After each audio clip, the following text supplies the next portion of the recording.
Elhamdülillahi Rabbil alemin vel akibetul muttaqin. Bizden bugün sözleydiğin ayetin muhim bir temimiz. Bu ameliyette İslam'ın maqsadlarining biri. İslam'ın Allah bizge nesip qilishinin yoki nazil qilishining eng muhim maqsadlarining biri yer sharida adolatni barpo qilish, zulmni yo'qqa chiqarish. Allah Qur'oni Karimda Sura Hadidda shunday bir oyatni nazil qilgan. Sizlarga adolatni barpo qilsin uchun kitobni va to'mirni nazil qildik degan. Bu yerda kitob dal Qur'oni Karimdan iborat. Qur'oni Karimdan iborat. Adillik asli bu arabcha adala degan so'zdan kelgan. Tangpunglashtirish degan ma'noda. Buning ko'p ma'nolari bor, ammo adolat degan so'zning ma'no yiltizi muvozanatni tutish bir narsani. Tangpunglashtirish, tangpung tutish degan ma'noda. Bunda o'ylab baqsaqmi, adolatning dal shu bir muvozanat, bir tangpunglik ekanligini bilalaymiz. Biz adolat degan vaqtda ko'pincha barobarlik adolat bilan o'xshash bir hukm deb qaraymiz. Amaliyotda unda emas. Barobarlik adolatga tava bir hukm, ammo o'zi bilan teng hukm emas. Barobarlik adolatning ichidagi bir hukm. Adolat barobarlikning natijasi keng va cho'ng hukm. Masalan deylik bir oddiy misol. Bir shirkatning xo'jayini 10 yillik bir xizmatchisiga 10 ming lira maosh berdi. Bugun kelgan yana bir xizmatchisiga men barobar bo'latdim ish xizmatchilarimning orasida deb yana 10 ming lira maosh bersa, bu adolat bo'lamda? Adolat bo'lmaydi. O burun xizmat qilgan 10 yillik tarixi var xizmatchiga nisbatan o adolatsizlik oldu. Mesela biz balalarımızga aytib bergan vaqtda 20 yoshlik bir balamiz var. Onunga 100 lira verdik. Ama 6 yoshlik yana bir balamiz var. Men adolatlik yani barobar ish qildim deb onunga 100 lira versek o adolatlik olmaydi. Biz barobarlikni asos qilganimizdan adolat o başka bir hukm. Şuna adolat her narsaning o'z o'rniga qo'yilishi. Dal zulmning aksicha. Zulmning ma'nosi nima? Yani adolatning ta'turi zulm. Zulmning ma'nosi hamma narsaning o'z o'rniga qo'yilmasligi. Ya'ni o'rnida turishga tegishli narsalar cho'lib ketgan vaqtda zulm shakllanadi. Dal aksicha har narsa o'zining o'rnini topgan vaqtda dunyoda adolat shakllanadi. Shunga adolat degan so'zning ma'nosi tangpunglashtirish, muvozanatni saqlash degan ma'noda. Bayam deganimga o'xshash adolat agar bizda yo'qolsa, bir shaxsda yo'qolib ketsa, o shaxsning psixik tangpungligi buzilib ketadi. Agar oilada yo'qolib ketsa, oila bo'lish qimmatini yo'qotadi. Yani vayron bo'ldi. Chunki oilani tutib turgan narsa nuqul mehr muhabbatla emas. Mehr muhabbat uning ichidagi oyati bir muhim shart bo'lsa-mu, adolat va har ikki tarafning o'z o'rnini va mas'uliyatini to'liq itiraf qilib ado qilishi andan keyin oilada adolatni maydonga keltirdi.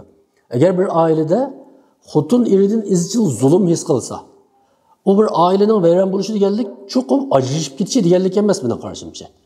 Agar bir oila bir erkakka nisbatanmi, ayol kishiga nisbatanmi shunda o'ylasa berishni xohlaydigan yer emas, berishni xohlamaydigan bir yerga aylansa, farzandlarga nisbatanmi berishni xohlaydigan bir illiq u emas, balki amalsizlikdan uxlashga boradigan bir yataqqa aylanib qolgan vaqtda, menimcha bu oila mavjud bo'lish qimmatini az to'la yo'qotgan bo'ladi. Hamda jamiyatga nisbatan bir jamiyat agar adolat bilan barpo qilinmasa, jamiyatda adolat yo'qolib ketgan vaqtda bu jamiyat cho'qim bir cho'ng siyosiy inqilobga ehtiyojli bo'ldi. Shu tarixdan buyon mayli bizning islom tarixiga qaraylik yoki boshqa millatlarning tarixiga qaraylik, kütürülgen qo'zg'olonlar, urushlarning mutlaq ko'pi, bo'libmi mavjud hokimiyatga qarshi kütürülgen qo'zg'olonlarning mutlaq ko'pi dal jamiyatdagi ijtimoiy adolatning yo'qolib ketishi bilan zulmning hamma sohada to'liq yeyilib ketishi bilan andan keyin qo'zg'olonlar maydonga keladi, urush maydonga keladi. Mushu nuqtada mashhur olim Ibn Taymiyaning bir danglik bir so'zi bor. Agar bir qavm o'zi kafir bo'lsa-mu, agar adolatli bo'lsa, u gullanadi. Agar bir qavm o'zi musulmon bo'lsa-mu, ammo adolatsiz bo'lsa, u vayron bo'ldi degan. Amaliyotda bu Ibn Taymiyaning bu so'zi Tabaroniy'dagi bunu hadisdan ilhom olgan bo'lishi mumkin. Bir qavm adolatli bo'lsa, iymoni bo'lmagan taqdirdami ular qo'diladi. Agar bir qavm zolim bo'lsa, iymoni bo'lgan taqdirdami qo'dalmaydi. Demek mayada adolat ma'lum darajada dindan halqagan bir hukm. Dindan halqagan bir hukm. Albatta bizning dinimizning eng cho'ng maqsadi adolatni barpo qilish bo'lsa-mu? Chunki adolat insonlarning ijrosiga qolgan. Bizning dinimiz adolatli din. Agar u zolim kishilarning qo'liga o'tsa, o'xshashli jamiyatda adolatni barpo qilmasligi mumkin. Gerçi namda sözde İslam cemiyeti, İslam devleti yoki musulmonlar devleti bo'lishi qat'iy nazar. Biz bugungi kunda dunyo realligiga qaragan bo'lsak-mu, bizga tarix nima bo'ldi? Hozir varaqlamayli. Bugungi kunda dunyo realligiga qarayli. Musulmonlar dunyosidagi asosan degidek barliq davlatlarning vayronchiligi, ularning hozirgi nihoyat ojiz, zaif holati ma'lum darajada mening qarashimcha ularning dal o'z jamiyatida asli yo'lga qo'yishga tegishli adolatni amalga oshirolmaganligida. İslamning maqsadi bo'lgan adolatni amalga oshirolmaganligi uchun bir tarafdan shu musulmon davlatlardagi musulmon, ya'ni atalmış musulmon hukmdorlarning zulmiga uchraganlik qayerlarga ketyapti? Amaliyotda dal biz deyotgan g'ayri dinliklarning qishiga. G'arbga, Norvegiyaga, Shvetsiyaga, Gollandiyaga, Amerika, Kanadaga ketayotganning mutlaq ko'pi boshqa dinliklar emas.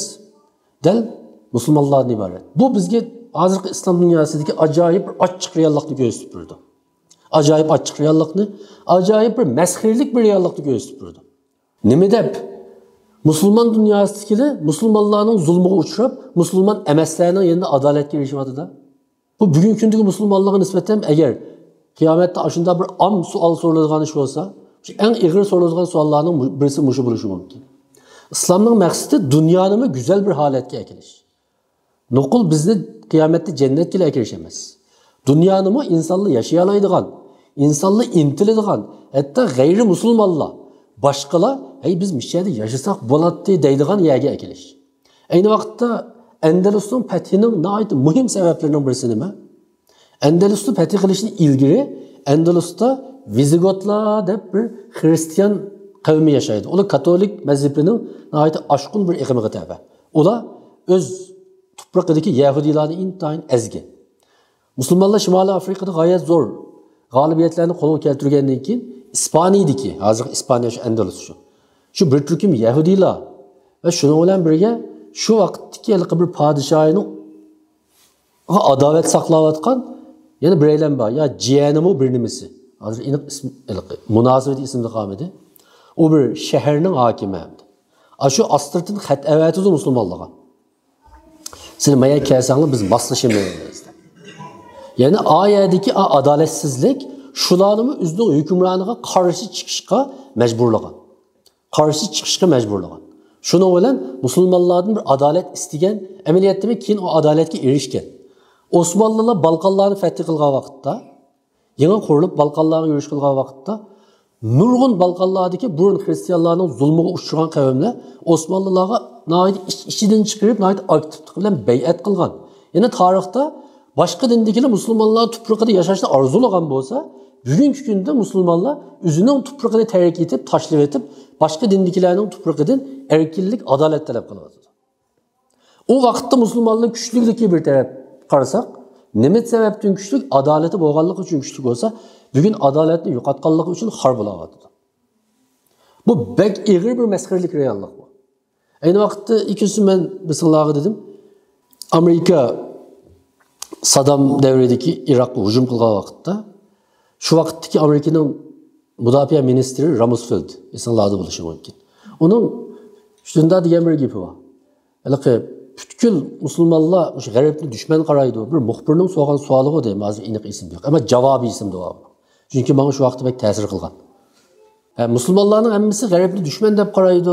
Siz bunga nima deysiz degan vaqtda muxbir efendim siz avval shu musulmonlar davlatidagi barliq elchixonalarning oldiga qarab beqing. Qaysi davlatning elchixonasining oldida odam eng jiq deb shunday deydi. Uni demoqchi bo'lgan nima?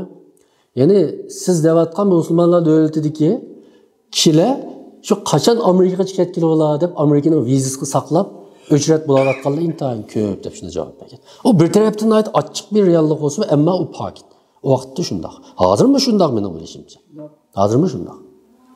Bu bizga nisbatan bir haqorat, bizga nisbatan Allohning oldida javob bergan bir echinishlik bir siyosiy reallik. Nima uchun adolatni barpo qiladigan dinning egalari o'z tuprog'ida, öz arasida nima uchun adolatni barpo qilinmadi? Buning ma'nosi nima? Islom yetmoqchi bo'lgan maqsadga nima uchun yetolmadi? Nima uchun yetkazishmadi? degan hisobni menimcha chuqur berdi.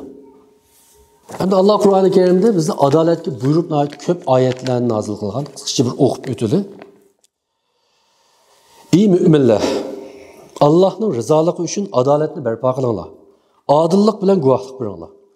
Bir qavmga bo'lgan o'chmanliginglar ularga adil bo'lmasliklariga sabab bo'lmasin. Ya'ni dushmaninglarga adil bo'linglar. Ya'ni sizlarga zulm solmagan, sizlar bilan bir sulhi ichida inoq munosabat saqlagan kishilar kofir bo'lgan taqdirdami, ular bilan ilm berimda, savdo setiqda, ya'ni muomalada adolatsizlik qilmanglar. deyapti. Adolatga o'z ichingizga nisbatan adolatli bo'ling, boshqalarga ham adolatli bo'ling deyapti. Yana ashunda qilishinglar, yana shu dushmanlarga ham adolatli bo'lishinglar taqvodorlikqa eng yaqin.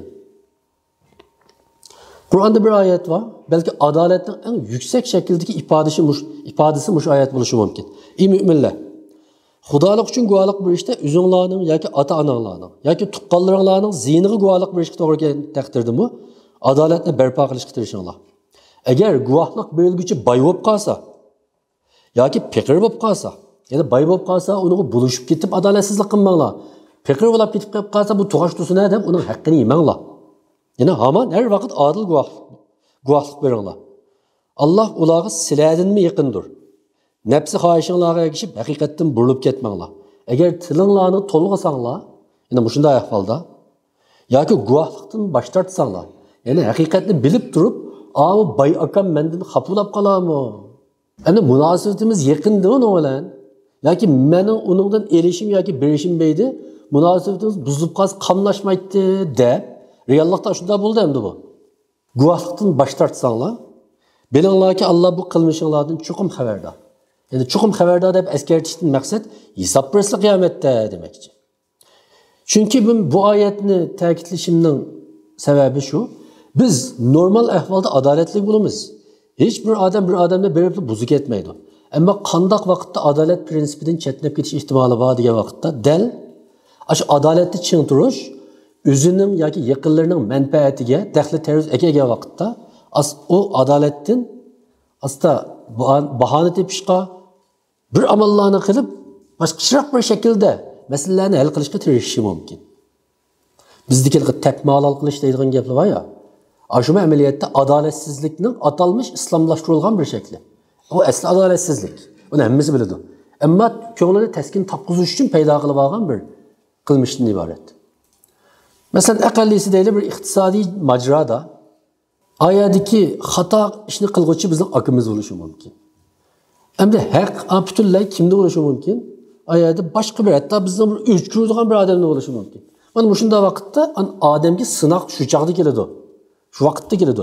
Shu vaqtda adolatda tura olamsiz.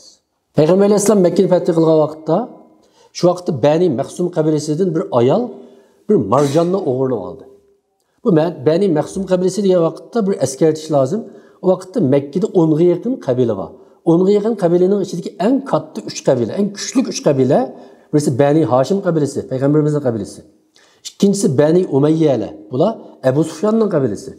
Bani Mahsum kabilesi, bu kimnin kabilesi? Ebu Cehil'in kabilesi. Yani elbette siyasi nüfuzu küçü en zor 3 kabile. Bani Mahsum'dan boğan şu ayet oğurluk kıldı ve bu aşkarlanıp kaldı. Şunun bilen etraftakiler, bu besmunazara qatnaşqanlarning içinde Müslümanlar mı var? Bu ayeti bir isil neseptin kelgan yo'g'on bir ayol bu. Bir peygamberimizden bir tili varsa, kim desi bular bunu deb şunu bilen bular. Hammasi peygamberimiz bu şu Usame ibn Zeyd'e ait amroq. Çünkü Zeyd ibn Haris'ning o'g'li, bir hesapda peygamberimizning nevrisining o'rnida. Bu şu Usame'ni araga bir qo'yilib, bu shunaqa bir deyli. Peygamberimizga deb baqsin bir kechirib o'tgan bo'lsa deb Usame ibn Zeyd'ni araga qo'ygandan keyin Peygamberimiz bunu anglagan vaqtda Peygamberimiz nəhayətdə g'azablanib, achchiq kelib, ovozi ko'tarilib ketdi. Yine Peygamberimizning nəhayət jiq yerlarda ovozi ko'tarilib ketdi deydigan gap yo'q. Açıqlangan vaqtlarda. Yüzü qizirib ketdi degan aran bir qancha yerda g'azablangan, bir qancha yerda bor. Ammo ko'pincha vaqtda Peygamberimizning şemaillari deymiz, yine sifatlarini o'qib baqadigan bo'lsak, özünü tutuvagan, temkin, açıkını besip alalaydıgan degan süpet intayıncık. Anda kızatı etken, ovozini ko'tarib etgan ish emas. Dal mushu vaqtda payg'ambarimizning ovozi sal ko'tarilib ketdi, qizirib ketdi. Shuning bilan deydiki, sen Allohning jazolarining bir jazolarning ichidagi bir jazo haqida avlar uchun bir shafaat qilay deb keldingmi? Sana shunday bir gapni deb beray dedi. Burun qila. Ya'ni bir qavmning halok bo'lish bo'lmasligining sababi sifatida tushuntiryapti. Bu bayonqi Tabaraniyda degan va Ibn Taymiyaning so'zi deb o'tirib qo'ygan haliga gapni kuchaytiryapti. Burun qila, agar ularning orasida bir boy o'g'irlik qilsa, kar olmaydi. Ammo bir namrat o'g'irlik qilsa, uni jazolaydi. Ya'ni qonun oldida hamma odam barobar emasdi. Alloh bilan qasam qilamanki, mening qizim Fatima o'g'irlik qilgan taqdirdami, men uning qo'lini kesdim deb shunday. Endi adolatning eng yuksak ifodasi meningcha shu. Ya'ni qizim o'g'irlik qilgan bo'lsa-mu, men uning qo'lini kesdim degan. Endi bir qizining oldida men adolatni barpo qilaman degan bir dinning egilari biz. Ammo biz reallikda, iqtisodiy hayotimizda, turmushimizda adolatni qanchalik tura oldik? Buni endi hammamiz o'zimizning vijdonidan so'rab baqsak bilamiz. Adolat sinoqlardan siniladigan bir hukm. U normal vaqtda uqilib olmaydi bir odamning adolatli yoki emasligini. Dal yana mushuni ko'rsatadigan hamda Hazrati Ali davrida yashangan yuz bergan muhim bir voqea bor. Hazrati Ali Kufadagi vaqt, ya'ni xalifalik vaqti. O vaqtda Kufada mashhur bir qozi bor, Shurayh. Hazrati Alining bir kuni dubulg'isi, ya savutdi, dubulg'i degan beshig'i kiydig'ini. Savutdi, yo'qolib ketdi. Shundan qarasa bozorda bir Yahudiyning qo'lida buni ko'rdi. Shundan bu mening dedi. Mening degandan keyin bu Yahudi dedi, sening nima isboting bor? Buning sening ekanligingga. Deb shunlar bu ikkilan bu arzni qozi Shurayhning oldiga oladi. Shundan Hazrati Ali buningga o'g'li Abdullah ibn Umarni guvohchilikka tortdi. Abdullah biladi dedi. Shunlar Shurayh nim dedi? Bu sening o'g'ling. Bu o'g'lining dadisiga bergan guvohligini ololmayman. Chunki bu o'g'li bo'lganligi uchun bu sahoba, imonova chuqum yolg'on aytmaydi, u aniq. Hatto Shurayhmi uni biladi. Ammo u bu yerda nima qilyapti? Prinsip shu. Qoida prinsip shu.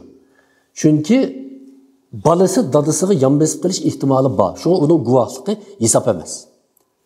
Diye. Shunlar Yahudi deydi, bu mening zaten mening qo'limdagi narsa. Buning mening ekanligimni isbotlash uchun men guvohlik chaqirishimning hojati yo'q. Shuning bilan qozi Shurayh bu savutni o Yahudiga taqsim qilib berdi, hukm qilib berdi. Shundan shu naq maydonda bu adolatdan, ya'ni o'zining xalifasini bu so'roqqa tortalagan bu dinga men kirdim deb naq maydonda musulmon bo'ldi. Endi bu mayliga adolatning menimcha eng yuksak pallalarining biri. Bir qozi qo'rqmay shu vaqtda, shu davrda 1400 yil burun sen bir davlatning boshlig'iga da'vat qildi. Ya'ni davlatning boshlig'iga bir hisobda. Haqiqiy adliyaning mustaqilligi degan mushu menimcha. Hozir ashuni aytib bir g'arb siyosat falsafasidagi bir muhim hukm hamda adliyani mustaqil qilish. Ya'ni adliya bir prezidentning yoki bir ministerning boshqarib oladigan narsa emas. Ularma adliyaning oldida barobar degan hukm shu 17-18 asrdagi g'arb siyosiy falsafasida keyin o'ttirib chiqqan bir hukm bor. Menimcha buning eng go'zal ijrosi shu. Adliyaning naqadar mustaqil ekanligini qozi Shurayhning hukmidan ajoyib ro'shan ko'ra olamiz. Sen uning balasi, sening guvohliging hisob emas degan gap kichik gap emas. Kichik gap emas. Bayon biz shunday bir narsani dedik, bir shaxsga nisbatan, oila, jamiyatga nisbatan adolatning shu jamiyat davlatning normal yurishida, ya'ni o mexanizmining joyida harakat qilishida adolat qat'iy kam bo'lsa bo'lmaydi. Adolat yo'qolib ketgandan keyinla bu xuddaligi asli quyishga tegishlik may quyilmagandan keyin u mashinaning motoridan oxir bir kuni chatoq chiqqandek adolat shu davlatning siyosiy sistemasida va hayotida yo'qolib ketsa, u davlatning ishidan chatoq chiqadi. Xuddi shunga o'xshash. Bir tashkilotning mantiqisimi shu. Agar bir tashkilotda adolat yo'q bo'lsa, ish taqsimotida, surishtirishda, tuzilgan tuzumlar oldidagi barobarlikda, ijrodagi barobarlik qatorliq hamma narsalarda haqiqiy bayonqi qozi Shurayhning prinsipchilligi aks etmay, balki boshliqning xohishi aks etsa. Masalan deyli, bir dernekning boshlig'i tuzumda soat 8:30 da ishga kelish kerak deb yozilgan. Ammo dernekning boshlig'i 10da kelamdi, 11da kelamdi yoki 3dan keyin kelamdi. Bu surishtirilmasa, buninglar hech kimning kori bo'lmasa. Ammo tozlik qiladigan odam yoki ishlaydigan ishxonadagi kotib bola, chuqur 8 yerni kelamiz izoh etsa, vaqtda bu tashkilotda adolat yo'q degan. Bu tashkilot chuqur kunlarning birida putlashidi, o'zining funksiyasini yo'qotadi. O'z ichida adolatni barpo qilinmagan bir tashkilot o'zining millatiga adolat akilanmaydi. Buni keskin aytish xato emas.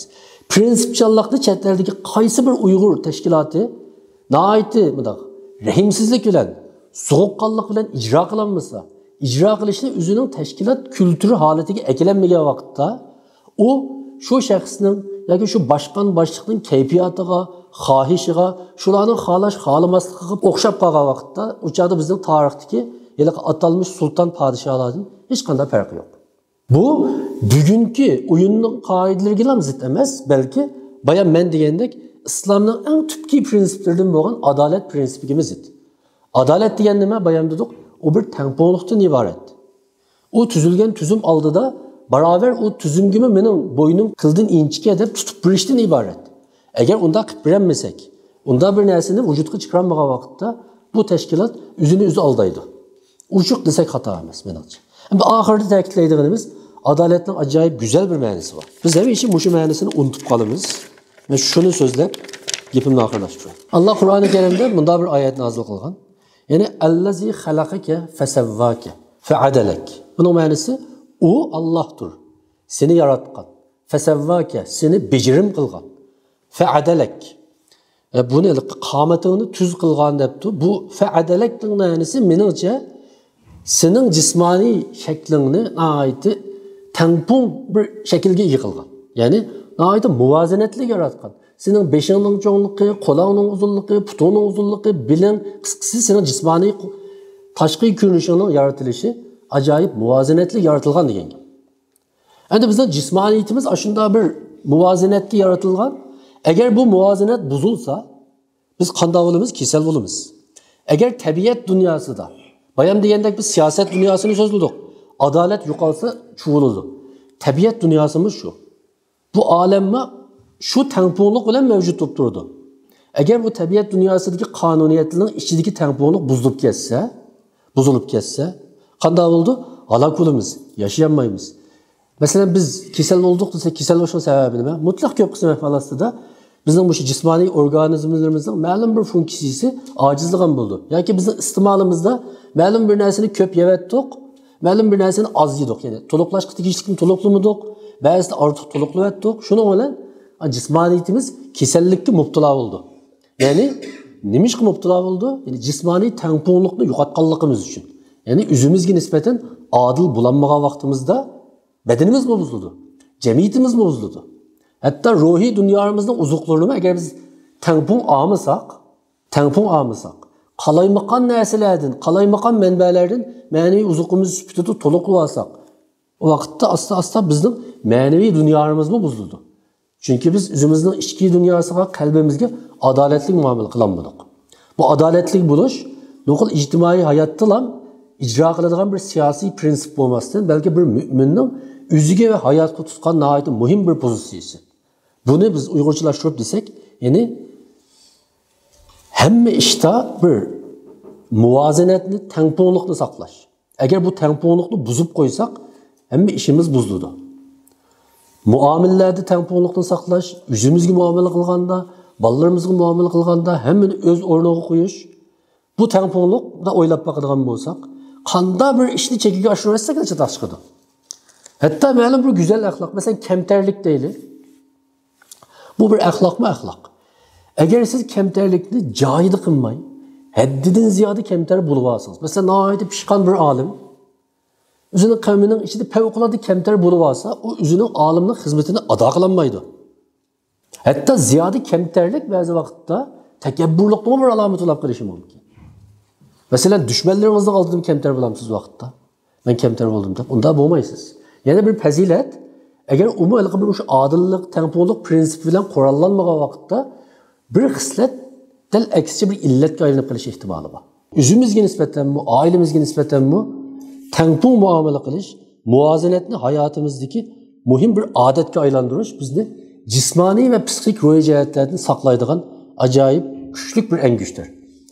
Alloh hammamizni adolatni ching turadigan, adolatni o'zining bir hayotiy mezoni qilgan, lillolikni muhim o'lcham qilgan, o'ziga, oilasiga, boshqalarga va butkul musulmonlarga adolatli muomala qila oladigan musulmon mu'minlardan bo'lishga nasib bo'lsin. Hammaga rahmat.